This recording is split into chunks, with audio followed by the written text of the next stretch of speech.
When I was a child, I went to take an exam in the county, coinciding with the Spring Festival, according to old customs. On the previous day, merchants and performers from various places would bring their decorated pavilions and musical instruments to the governor's office, an event called Performing for Spring. I went to watch the performance with my friend. On this day, there were so many visitors that they were packed like a wall. 4 officials were seated facing each other on the platform, all dressed in red. At that time, I was still young and didn't understand what their positions were. All I could hear was the noisy crowd and the deafening sound of drums and music. Suddenly, a person came forward, leading a boy with disheveled hair, carrying a load on his shoulders, as if wanting to say something. The noise of the crowd was great, but his words could not be clearly heard. All that could be seen was him laughing on the platform. Immediately, a man in black clothes loudly ordered them to perform a play. The man obeying the order was about to start and asked, "What play should we perform?" The people in the hall looked at each other, spoke a few words, and then an official came down to ask about his specialty. He answered, "It can reverse the life and death of all things." The official reported this statement to his superior. A short while later, another person came down and ordered to bring the peaches.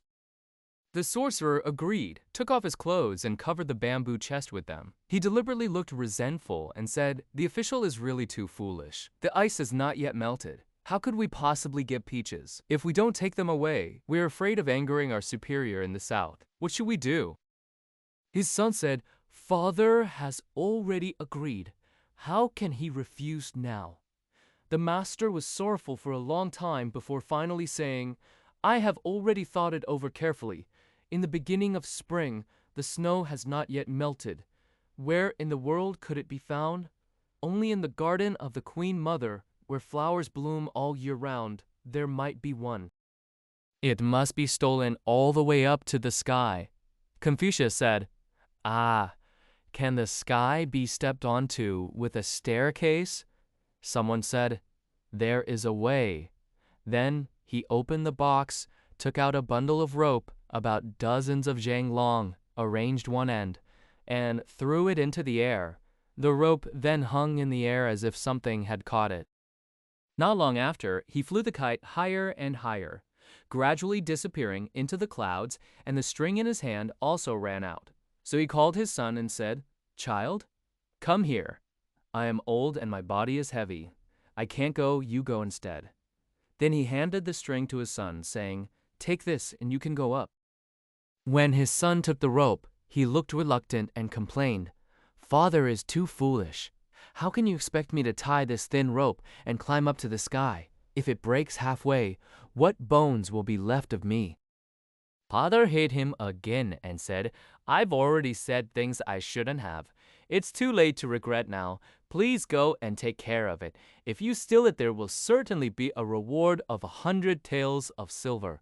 I'll find you a beautiful wife." He held the rope, spiraling upward, moving his hands and following with his feet, like a spider climbing along a thread, gradually ascending into the clouds until he disappeared from sight.